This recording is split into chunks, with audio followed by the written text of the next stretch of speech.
믿음장이라고 불리는 히브리서 11장을 보시면 믿음을 이렇게 정의하고 있습니다.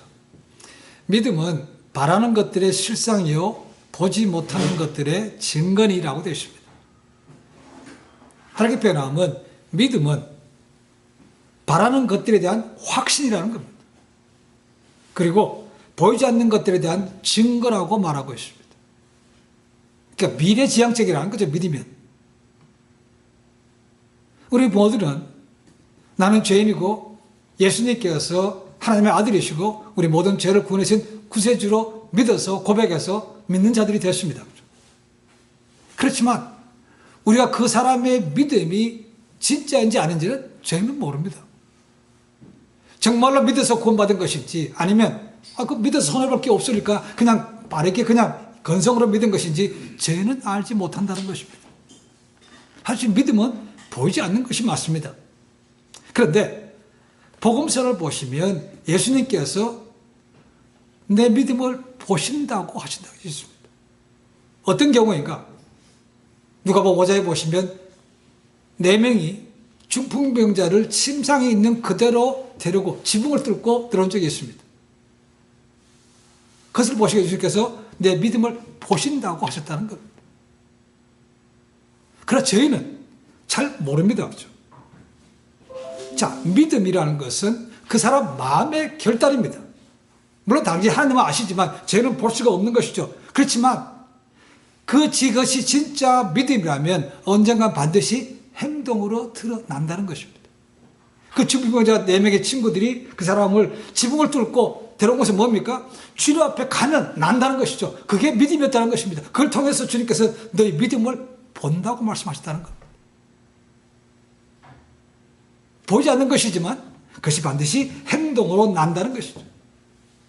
그래서 믿음이라는 것은 명사가 아니고 동사라고 말한 이유가 거기에 있습니다. 행함으로 나타난다. 자, 11장에 나오는 보면 믿음의 기라상 같은 선비들이 쫙 나옵니다. 그렇죠? 가인부터 시작해서 아벨, 에녹, 노아, 아브라함, 요셉, 예고, 모세까지 쭉 나옵니다. 근데 그들의 믿음을 보십시오. 그냥 믿노라 하고 입만 벌리고 가만히 있었던 것은 아닙니다. 그죠? 그들은 분명히 행동으로 옮겼습니다. 하나님이 기뻐하신 제사를 드렸습니다. 하나님과 동행했다고 되어 있습니다. 당대 의인이라고 불렀다고 되어 있습니다. 그리고 110년 동안 외치면서 방주를 만들었습니다. 갈 바를 알지 못하고 자기 본토심을 떠났습니다. 그리고 말년에 얻은 귀한 아들도 제물로 죽이려고까지 했습니다. 하나님의 약속을 믿고 내가 이 애굽을 나갈 때 내 뼈도 가지고 나가라. 그런 약속을 했습니다. 그 후손들은 그것을 듣고 지켜서 가지고 나갔습니다. 그렇죠? 약속의 땅에 묻었습니다. 어릴 때 죽음을 물어보고 자기 아들을 낳아서 아들을 길렀던 부모도 있습니다.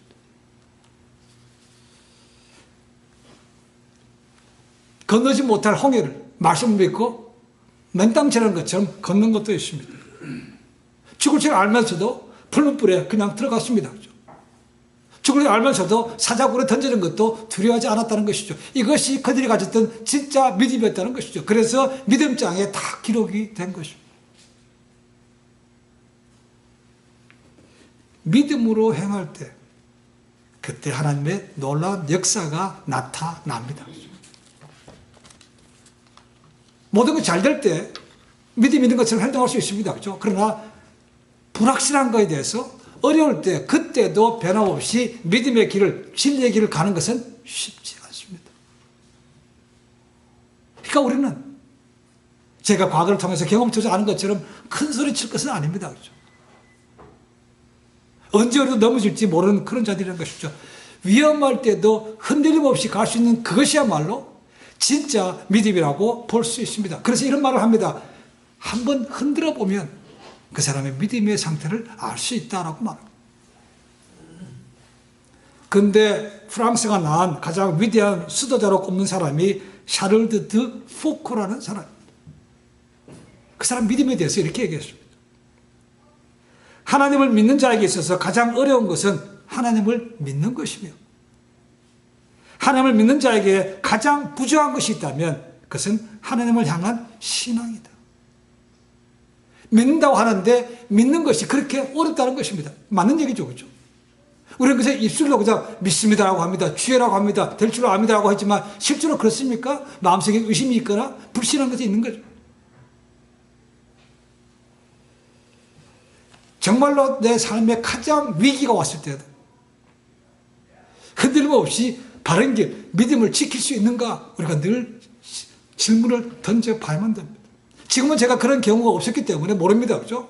이제 앞으로 마지막 때가 되어서 전무후무한 재앙이 올 때 정말로 그때 짐승의 표를 받지 않고 우상에 숭배하지 않고 오직 하나님 믿을 수 있는가? 모릅니다. 여러분 진짜 향나무와 가짜 향나무가 어떨 때 구별될 수 있는지 아십니까? 외적으로 볼 때는 구별이 안 납니다. 그러니까 진짜와 가짜는 그것을 찍어보면 안다는 것이죠. 도끼로 찍었을 때 진짜 향나무는 찍을수록 뭐가 납니까? 향기가 납니다. 근데 가짜 향나무는 찍으면 찍을수록 도끼 날만 무뎌질 뿐입니다. 생화와 조화도 있습니다. 그렇죠? 어떤 보기에는 표시가 잘 안 납니다. 그렇죠? 그러나 생화에는 향기가 있지만 조화에는 향기가 없습니다. 생화는 벌이나 나비들에게 꿀을 주지만 조화가 줄 수 있는 것은 아무것도 없습니다. 생화는 때가 되면 떨어지고 새롭게 꼽히지만 조화는 떨어지는 것도 없습니다. 달라지는 것도 없습니다. 차이는 그런 것들. 마찬가지로 우리의 믿음, 평상시에는 으쌰으쌰해서 믿는 것처럼 보이지만 한번 흔들었을 때, 내 삶에 가장 큰 위기가 왔을 때 정말로 바른 갈 수 있는가? 그때가 돼봐야 나의 믿음을 확인할 수 있습니다. 예를 들면 나의 건강이 갑자기 나빠졌습니다. 어쩌면 불치병이 걸릴 수도 있습니다. 내 사업이 반토막 났습니다. 높은 위치에 있다가 그냥 바다로 떨어졌습니다. 내 공부에도 위기가 왔습니다. 그럴 때라도 변함없이 제 앞에 아멘으로 감사하며 찬양 드릴 수 있는 그런 믿음이라면 그 사람은 진짜 믿음을 가졌다고 볼 수 있습니다. 그런데 그렇게 왔을 때 바른 길이 아니고 부정한 길로 간다면 그 순간만큼 그때까지는 그 사람은 진정한 믿음을 가진 사람이라고 볼 수가 없는 거죠. 앞에 말씀드렸던 그 푸코 수도사는 그러면 왜 위기가 왔을 때 믿는 사람들이 믿음이 없는 것처럼 행동하는가? 두 가지 이유를 대고 있습니다. 첫 번째는 결정적인 순간에 하나님을 보기보다는 자기 자신을 보기 때문에 그런 것이고, 두 번째는 결정적인 순간에 하나님보다는 자기 앞에 보이는 그 문제가 훨씬 더 커 보이기 때문에 믿음의 길을 바르게 가지 못한다는 겁니다. 하나님이 안 보인다는 겁니다. 자기가 보이고 문제가 크게 보이니까 하나님과는 반대되는 길로 간다는 것입니다. 이해가 되죠? 맞는 얘기. 그러니까 우리가 큰 소리 칠 것이 아니고 매일매일 삶 속에서 그런 믿음의 훈련을 하지 않으면 정말로 그런 위기가 왔을 때 실족합니다. 오늘 우리가 본, 잘 알고 있는 베드로의 부인이 그런 것들을 증명해주고 있다고도 볼 수 있습니다.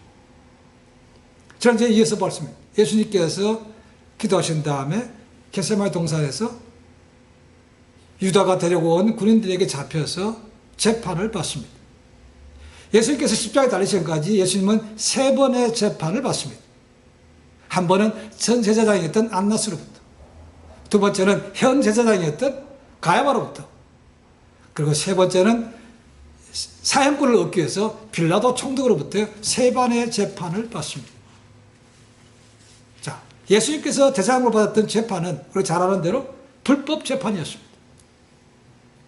원래 재판을 할 때는 절기 때는 하면 안 됩니다. 하지 못하게 되어 있습니다. 안식일도 당연히 하면 안 되는 것이죠. 그리고 해가 지면 하지 못하게 되어 있습니다. 그리고 확실한 합법적인 증인도 있어야 되는 것이고, 그 사람이 자기 자리에 서서 정확하게 소명할 수 있는 기회도 줘야 그것이 합당한 재판입니다. 그런데 예수님은 잡히실 때가 2월절 절기 때였습니다. 그리고 이미 해가 졌습니다. 밤에는 재판하지 못하라고 되어 있습니다.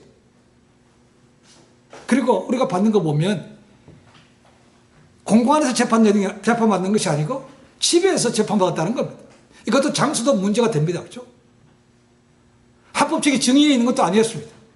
그리고 예수님께서 자기 자신에 대해서 변증할 기회도 주지 않았습니다. 그럼에도 불구하고 불합적인 불법적인 재판에도 불구하고 예수님은 그것을 모든 것을 그냥 다 받아들이셨다는 겁니다.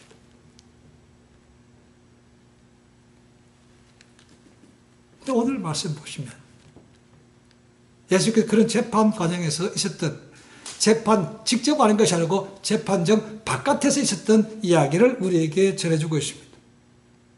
예수께서 잡히실 때 제자들은 다 도망갔습니다. 근데 베드로는 도망갔지만 어떻게 될까 궁금했기 때문에 그냥 도망가지 않고 따라왔다고 되어 있습니다. 그리고 대제사장 안나스의 집에 들어갈 때 베드로는 못 들어갔다는 겁니다. 근데 오늘 말씀 보시면 다른 한 제자가 그 모습을 보고 들어갔다가 다시 나와서 여종한테 얘기해서 저 사람도 들어보내 주라 했더니 같이 들어가게 됐다는 것입니다. 그 들어간 것부터 이제 사건이 생기기 시작합니다. 베드로가 안으로 들어가게 됩니다. 그죠? 그 여종이 근데 그 베드로를 알아보고 너도 예수의 제자가 아니냐라고 묻습니다. 그냥 도망갔다면 이런 일 생기지 않습니다. 그죠? 그냥 보고 가려고 따라왔다가 안에까지 들어오게 되고 이런 질문을 받았는데 베드로는 아니라고 얘기합니다. 그럼 왜 여종이 이런 질문을 합니까? 예수님께서 잡힌 죄명은 그냥 강조를 볼 때 신성모독이라는 것입니다. 이 신성모독은 중범죄입니다. 그죠? 그렇다면 그 사람뿐만 아니고 같은 추종자들도 같은 무리로 섞여서 잡힐 수 있다는 겁니다. 그러니까 베드로는 그 질문에 대해서 아니라고 쉽게 부인을 한 것이죠. 그러면 여기 의문이 생기는 것은 뭐냐면 이 베드로를 안으로 들어갈 수 있도록 만들어진 그 다른 죄자는 누군가라는 것입니다. 일반적으로 알기에는 사도 요한이라고 알고 있습니다. 사도 요한. 자기가 그렇지 못했기 때문에 뜻하지 못했기 때문에 자기 이름을 밝히지 않기 위해서 그냥 썼다. 다른 제자라고 썼다라고 했다는 것이죠. 근데 거기에는 많은 문제들이 있습니다. 자, 일반적으로 우리가 제자라고 하면 가렙 유다를 뺀 11제자를 의미합니다. 그걸 좀 더 엄밀하게 하면 예수님을 따르는 밝히지는 않았지만 11명이 들어가지 않지만 다른 제자들도 있습니다. 그렇죠? 아리마대 사람 요셉이라든가 나다니엘, 니고데모 이런 사람들도 다 제자라고 볼 수 있다는 것이죠. 그러니까 반드시 꼭 11명 제자가 들어갈 이유가 없다는 것입니다. 그리고 또 하나는 요한이라면 문제가 생기는 것들이 있습니다. 자, 요한은 우리가 잘 아는 대로 갈릴리 어부 출신입니다. 근데 어부 출신이 어때 당대의 대제사장과 신분 관계를 맺을 수 있는가라는 것입니다. 물론 그가 물고기를 잡아서 장사하기 때문에 거기도 납품을 하게 돼서 신분을 하게 된다라고 볼 수도 있습니다. 그래서 성경은 어떤 것이라 그렇게 말하고 있지 않습니다. 어떤 증거도 없습니다. 종교개혁자 칼빈은 이렇게 말합니다. 이 제자가 요한이라고 말하는 것은 공한 얘기다. 물론 요한일 수도 있지만 요한은 다른 복음서에 요한 보시면 주께서 사랑하시는 제자라고 되어 있지 또 다른 제자라고 표현하지 않았다는 겁니다. 뿐만 아니고 이 제자가 요한이라면 베드로에 그렇게 대해서 들어보낸 것에 대해서 아니면 예수님이 잡혀가는데 그냥 따라간 것에 대해서 아무런 반론도 하지 않은 것에 대해서 스스로 죄책감을 가지고 회개해야 되는데 그런 회개가 요한복음에 어디든 기록되지 않았다는 것. 그래서 이거는 요한이 아닐 것이라고 생각한다는 거죠. 반드시 11명이 포함되지 않을 수 있다는 거예요. 가렙 유다는 아니죠. 그죠? 만약에 들어버렸던 자가 가렙 유다라면 베드로가 그냥 따라갔겠습니까? 대파 싸웠을지 모릅니다. 그죠? 그렇다고 요한이 만약에 요한이 유다였다면 굳이 밝히지 않을 이유도 없습니다. 그죠? 근데 가렙 유다도 아니고 알 수 없는 사람이기 때문에 또 다른 제자라고 그냥 남겼다고 말하고 있습니다. 어쨌거나 우리가 알 수 없지만 성경이 말하고 있지 않기 때문에 그 다른 제자로 인해서 예수님이 베드로에 대해서 예언했던 것이 성취가 된다는 사건입니다. 여종이 묻는 것에 대해서 베드로는 첫 번째로 쉽게 부인합니다. 여종이라고 표현하고 있습니다. 그렇죠? 여종이라고 표현하는 걸 봐서는 이것은 공회원, 관저가 아닙니다. 그렇죠? 개인적인 집이라는 거죠. 그러니까 여종이 있는 것입니다. 첫 번째 부인한 것이 나옵니다. 그리고 요한은 두 번째 부인한 것에 대해서는 언급하고 있지 않습니다. 그리고 세 번째 언급하실 때 닭이 울었다고 표현하고 있습니다. 그런데 다른 복음서를 보시면 좀 더 자세하게 비교해 보면 자세하게 알 수 있습니다. 불을 쬐고 있다가 두 번째, 세 번째는 질문을 당하는데 요한은 얘기하지 않습니다. 근데 마가는 첫 번째 질문한 적인가 동일한 얘기라고 되어 있고 마태는 다른 인물로 표현하고 있습니다. 그리고 누가는 첫 번째는 여자지만 두 번째, 세 번째는 익명의 사람이라고 표현하고 있습니다. 그리고 요한은 세 번째 사건에 대해서 아주 정확하게 디테일하게 얘기하고 있습니다. 이 질문한 사람이 누군가?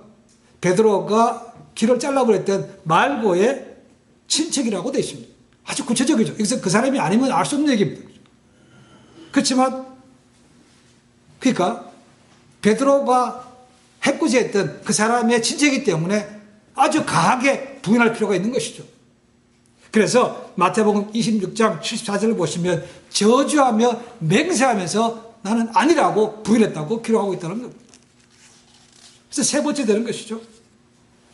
그리고 아까 말씀드렸죠. 요한이 세 번째 했더니 부인하고 나자 닭이 울었다고 간단하게 표현하고 있지만 다른 복음서 마태, 마가, 누가에서는 좀 더 자세하게 기록되어 있습니다. 특히 누가복음 보시면 세 번째 부인하는 순간 닭이 울었고 그 순간 예수님께서 뒤를 돌아서 베드로를 봤다는 겁니다. 베드로와 예수님의 눈이 마주쳤다는 것이죠. 그때가 됐어야 베드로는 자기 주신 네가 나를 세 번 부인한다. 그 말씀이 기억나서 바깥으로 나가서 통곡하며 울었다고 기록하고 있습니다. 누가복음 22장 62절 63절에 그렇게 기록하고 있습니다. 자, 분명히 내 복음서 동일하게 예수님께서 베드로에게 네가 나를 부인한다고 하실 때 베드로의 고백이 다 기록되어 있습니다. 마태복음 26장 33절 다 주를 버릴지라도 나는 언제든지 버리지 않겠나이다.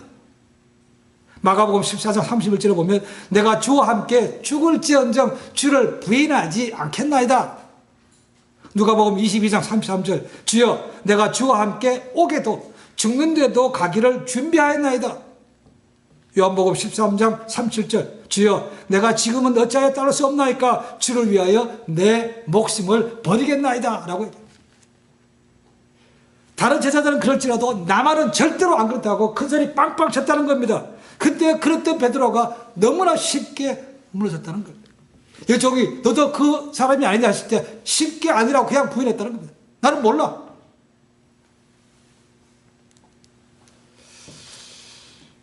근데 사실 베드로를 보십시오. 나세기를 좋아했던 베드로입니다. 예수님께서 게세마네 동굴에 잡힐 때도 다른 제자들과 달리 베드로는 칼을 빼들고 대항했던 사람이었습니다. 근데 그랬던 그가 어떻게 여종의 질문에 너무나 어이없게 쉽게 부인했는가? 마지막 세 번째는 저주하면서 부인했는가라는 것입니다. 이유가 어디 있습니까? 아마도 베드로는 예수님을 따라다닌 것이 예수님이 구세주이고 이 나라를 해방시킬 것으로 분명히 믿었다는 겁니다. 3년 동안 3년 반 이상 따라다녔습니다. 얼마나 많은 기적을 행하셨습니까? 그 앞에는 귀신도 도망갔고 그 앞에는 불가능이 없었습니다. 그렇죠? 불치병도 고쳤습니다. 자기가 보기에도 두려운 그런 풍랑도 말씀하니까 그냥 잠잠해졌다는 것입니다.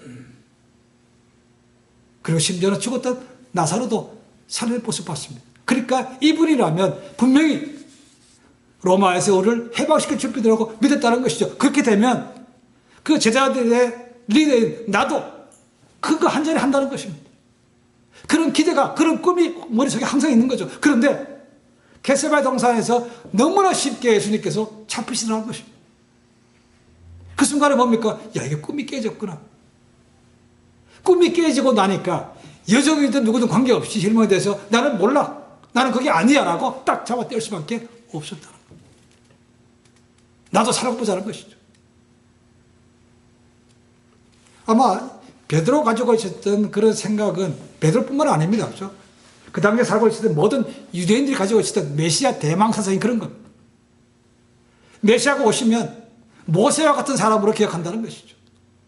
모세와 같이 애굽 당시 최고 나라에서 그들 출애굽했던 기적을 10가지 재앙을 내리고 했던 그와 똑같은 정치적인 인물로 보았다는 것이죠.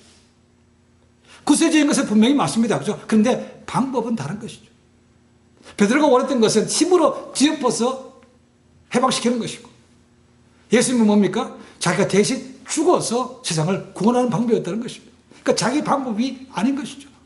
그 기대가 깨지니까 너무나 쉽게 무너져 버렸다는 것입니다.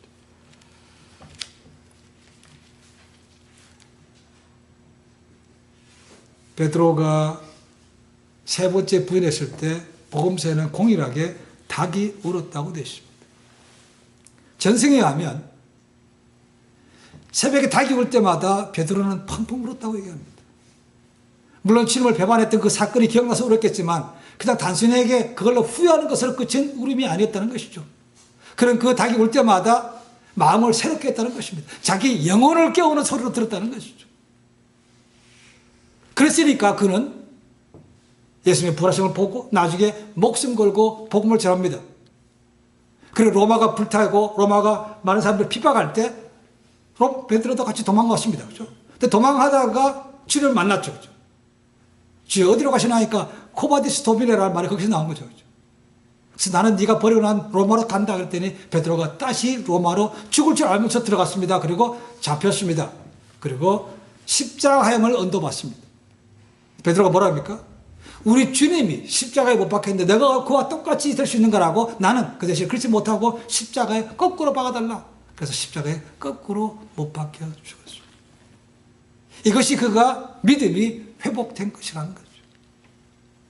그냥 울면서 그냥 맨날 후회만 했던 것은 아닙니다. 그죠? 그 닭이 울 때마다 자기 영혼을 깨운 것으로 회복됐기 때문에 그가 마지막 길을 갈 수 있었던 것이죠. 베드로에 대한 책들이 많이 나옵니다. 그 중에 하나 제 마음에 끄는 것은 이런 겁니다. 지극히 인간적인 베드로. 너무나 인간적인 베드로라는 제목이 있습니다. 제자들 가운데 리더였지만 뭐 나설기도 좋아했지만 어쨌거나 무너지기도 무너졌지만 그런 모습이 너무나 인간적이라는 것입니다.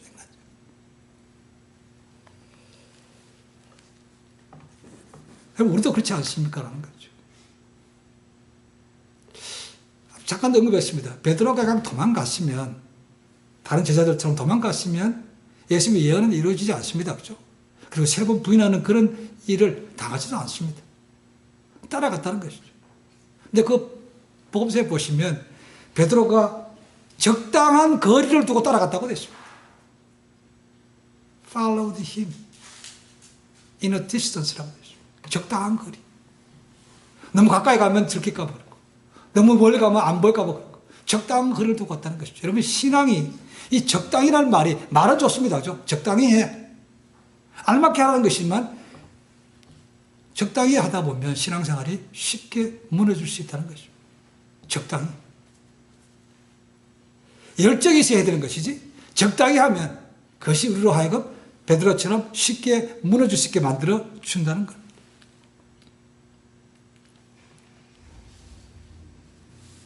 우리가 때로 이 땅에 살면서 너무나 쉽게 간단한 작은 일에 무너지는 모습을 봅니다. 미국에서 애들 데리고 뷔페 같은 데 가면 메세 이하는 공짜입니다. 그죠? 그리고 그 기준에서 올라갈 때마다 뭐 75센트, 1불 달러 그렇게밖에 안 합니다. 근데 그걸 내기 싫어서 애 나이를 속인다는 거죠. 무슨 애 나이가 고무줄입니까? 늘어났다 줄었다 하기. 간단한 겁니다. 몇 센트밖에 안지 않습니다.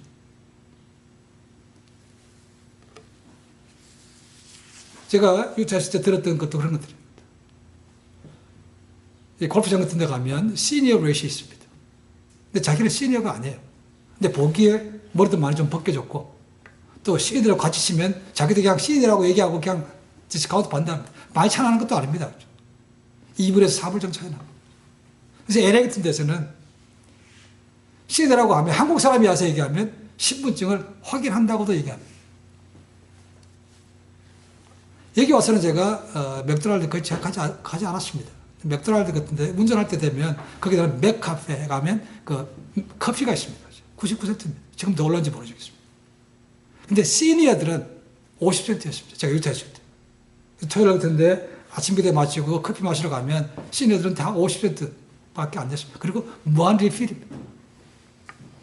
이거 얼마입니까? 그죠? 근데 그 나이를 속에서 그 50센트 안 되려고 한 사람도 있다는 거예요.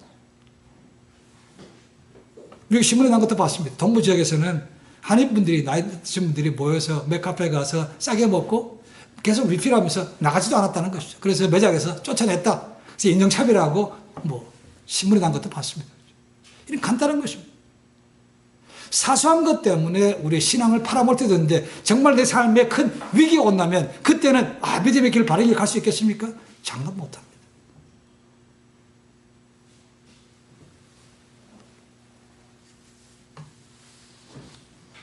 삶 속에서 훈련이 되지 않으면 조금만 흔들면 여지없이 무너지는 것들이 저희들입니다. 얼마나 후회스럽습니까? 얼마나 수치스럽습니까? 남들은 모르지만 우리 자신들은 압니다. 그런 경우가 분명히 있었습니다. 다시는 그렇지 않겠다고 하지만 또 기회가 왔을 때 안 한다는 보장도 없습니다. 불의와 타협하지 않고 어떤 경우든 진리의 길을 가는 것은 쉽지 않습니다. 그렇게 큰 소리 쳤던 베드로 앞에 나가서 나만은 쳤지만 그냥 여지없이 무너졌습니다. 여러분 우리도 무너질 수 있습니다. 평상시에 훈련이 되면 그럴 때 내가 어려움이 왔더라도 진리의 길, 바른 길을 갈 수가 있고 마지막까지 몸된 교회를 지켜낼 수 있습니다. 그렇죠? 주님 오실 날이 점점 다가옵니다. 주님께서 하셨던 말씀입니다. 그렇죠? 내가 이 세상에 다시 올 때 사실 믿음을 보게 된다. 믿음은 눈에 보이지는 않습니다. 그러나 주님은 보십니다. 그리고 진짜 믿음은 결정적인 순간에 행동으로 나타납니다. 삶 속에서 훈련하시고 겸손하셔서 어떤 경우에도 믿음의 길, 진리의 길을 가고 아버지께 영광을 돌리는 그런 삶이 되시기를 주님을 간절히 축원해 드립니다. 기도하겠습니다.